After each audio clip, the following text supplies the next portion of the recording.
Tous les ans, à la Chandeleur, les poètes provençaux publient en Avignon un joyeux petit livre rempli jusqu'au bord de beaux vers et de jolis contes.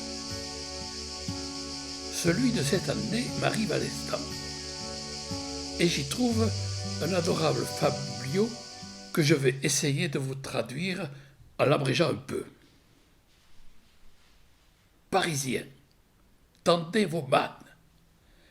C'est de la fine fleur de farine provençale qu'on va vous servir cette fois.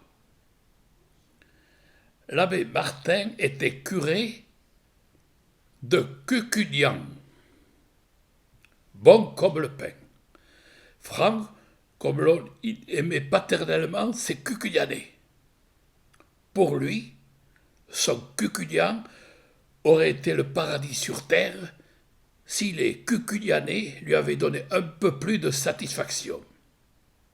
Mais, hélas, les araignées filaient dans son confessionnal, et le beau jour de Pâques, les hosties restaient au fond de son saint ciboire. Le bon prêtre en avait le cœur meurtri, et toujours il demandait à Dieu la grâce de ne pas mourir avant d'avoir ramené au bercail son troupeau dispersé. Or, vous allez voir que Dieu l'entendit. Un dimanche, après l'évangile, M. Martin monta en chair. « Mes frères, dit-il, vous me croirez si vous voulez. L'autre nuit, je me suis trouvé, moi, misérable pécheur, à la porte du paradis. Je frappai. Saint-Pierre m'ouvrit. « Tiens, c'est vous, monsieur Martin, me dit-il. Quel bon vent! Et qu'y a-t-il pour votre service? Beau Saint-Pierre, vous qui tenez le grand livre et la clé, vous pourriez me dire, si je ne suis pas trop curieux, combien vous avez de Cucugnan nés en paradis? Je n'ai rien à vous refuser, monsieur Martin. Asseyez-vous. Nous allons voir la chose ensemble. Et Saint-Pierre prit son gros livre, l'ouvrit, mit ses besicles. Voyons un peu. Cucugnan, disons-nous. Cucugnan. Nous y sommes. Cucugnan. Mon brave monsieur Martin, la page est toute blanche. Pas une âme. Pas plus de Cucugnanais que d'arêtes dans une dinde. Comment? Personne de Cucugnan ici? Personne? C'est pas possible. Regardez mieux. Personne, cet homme. Regardez vous-même si vous croyez que je plaisante. Moi, Pécaïre, je frappais des pieds, les mains jointes, je criais miséricorde. Alors, Saint-Pierre, croyez-moi, monsieur Martin, il ne faut pas ainsi vous mettre le cœur à l'envers, car vous pourriez en avoir quelques mauvais coups de sang. Ce n'est pas votre faute, après tout. Vos Cucugnanais, voyez-vous, doivent faire à coup sûr leur petite quarantaine en purgatoire. Ah, par charité, grand Saint-Pierre, faites que je puisse au moins les voir et les consoler.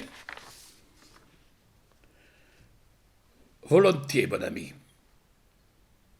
Tenez, chaussez vite ces sandales, car les chemins ne sont pas beaux de reste. Voilà qui est bien.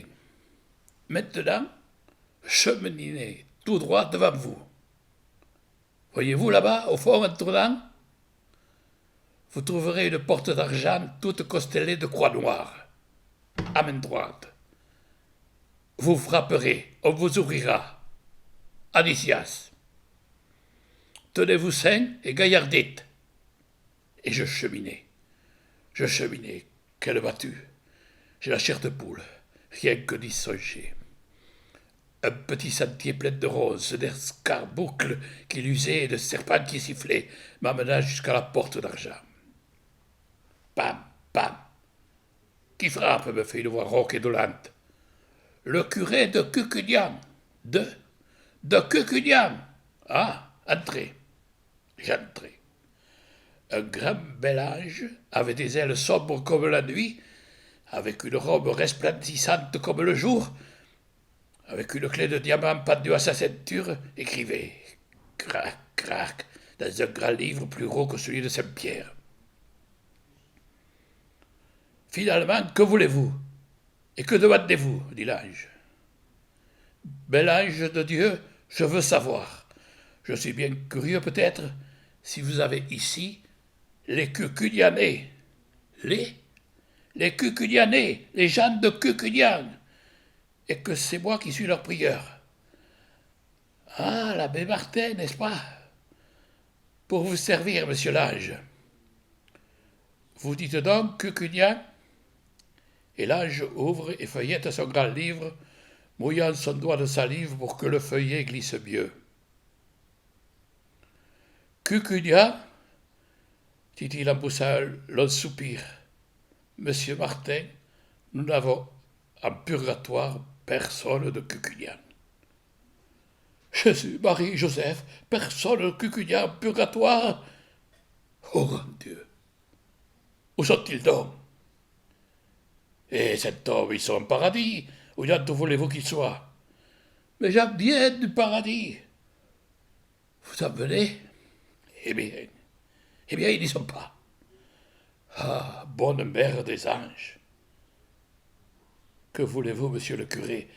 S'ils ne sont ni en paradis, ni en purgatoire, il n'y a pas de mieux. Ils sont Sainte Croix, Jésus, fils de David. Ah, est-il possible? Serait-ce un mensonge du grand Saint-Pierre? Pourtant, je n'ai pas entendu chanter le coq. Aïe, pauvre de nous! Comment irais-je en paradis si mes Cucugnanais n'y sont pas? Écoutez, monsieur Martin, puisque vous voulez, coûte que coûte, être sûr de tout ceci, et voir de vos yeux de quoi il retourne, prenez ce sentier et filez en courant. Si vous savez courir, vous trouverez à gauche un grand portail. Là, vous vous renseignerez sur tout. Dieu vous le donne. Et l'ange ferma la porte. C'était un long sentier tout pavé de braises rouges. Je chancelais comme si j'avais vu. À chaque pas, je trébuchais. J'étais tout en eau. Chaque poil de mon corps avait sa goutte de sueur, et je haletais de soif. Mais ma foi, grâce aux sandales que bon Saint-Pierre m'avait prêtées, je ne me brûlais pas les pieds. Quand j'eus fait assez de faux pas clopin-clopant, je vis à main gauche une porte. Non, un portail énorme, tout vaillant, tout comme la porte d'un grand four. Oh, mes enfants, quel spectacle! Là, ne me demande pas mon nom. Là, pointe de registre. Par fournée et à pleine porte, on entre là, mes frères, comme le dimanche, vous entrez au cabaret. Je suis à grosse goutte, et pourtant j'étais transi. J'avais le frisson. Mes cheveux se dressaient, je sentais le brûler, la chair rôtie, quelque chose comme l'odeur qui se répand dans notre Cucugnan, comme Éloi, le maréchal brûle pour l'affairer la botte d'un vieil âne. Je perdais haleine dans cet air puant et embrasé. J'entendais une clameur horrible, des gémissements, des hurlements et des jurements. Eh bien, entres-tu ou n'entres-tu pas, toi? Me fait en me piquant de sa fourche un démon cornu. Moi? Ah, je n'entre pas. Je suis un ami de Dieu. Tu es un ami de Dieu? Et un de tes dieux. Que viens-tu faire ici? Je viens.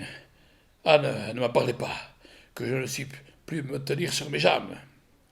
Je viens de loin, humblement vous demander si par coup de hasard vous n'auriez pas ici quelqu'un de Cucugnan. Ah, feu de Dieu, tu fais la bête? Toi, comment si tu ne savais pas que tout Cucugnan est ici? Tiens, les corbeaux, regarde, et tu verras comme nous les arrangeons ici, tes fameux Cucugnanais. et je vis, au milieu d'un épouvantable tourbillon de flammes, le long coq Galine, vous l'avez tous connu, mes frères, coq Galine, qui se grisait si souvent, et si souvent secouait les pouces à sa pauvre Clairon. Je vis Catharinette, cette petite gueuse, avec son nez à l'air, qui couchait toute seule à la grange. Il vous en souvient, mes drôles? Mais passons, j'en ai trop dit. Je vis Pascal Doigt de Poix, qui faisait son huile avec les olives de monsieur Julien. Je vis Babette, la glaneuse, qui, en glanant, pour voir plus vite louer sa gerbe, puisait à poignée au gerbier. Je vis maître Grapasi, qui huilait si bien la roue de sa brouette, et Dauphine, qui vendait si cher le haut de son puits, et le tortillard, qui, lorsqu'il me rencontrait portant le bon Dieu, filait son chemin, la barrette sur la tête et la pipe au bec, et fier comme Artaban, comme s'il avait rencontré un chien. Et Coulot avec sa zette, et Jacques, et Pierre, et Tony. Et plein de peur, l'auditoire gémit en voyant dans l'enfer tout ouvert qui son père, qui sa mère, qui sa grand-mère et qui sa sœur. Vous sentez bien, mes frères, reprit le bon abbé Martin, vous sentez bien que ceci ne peut pas durer. J'ai charge d'âme, et je veux vous sauver de l'abîme où vous êtes tous en train de rouler tête première. Demain, je me mets à l'ouvrage, pas plus tard que demain, et l'ouvrage ne manquera pas. Voici comment je m'y prendrai. Pour que tout se fasse bien, il faut tout faire avec ordre. Nous irons rang par rang, comme à Jonquière quand on danse. Demain, lundi, je confesserai les vieux et les vieilles, ce n'est rien. Mardi, les enfants, j'aurai bientôt fait. Mercredi, les garçons et les filles, cela pourrait être long. Jeudi, les hommes, nous couperons court. Vendredi, les femmes, je dirai pas d'histoire. Samedi, le meunier, ce n'est pas trop de jours pour lui tout seul. Et si dimanche nous avons fini, nous serons bien heureux. Voyez-vous, mes enfants, quand le blé est mûr, il faut le couper. Quand le vin est tiré, il faut le boire. Voilà assez de linge sale, ici de l'avant, et de le bien laver. C'est la grâce que je vous souhaite. Amen. Ce qui l'eût dit, l'eût fait. On coula la lessive.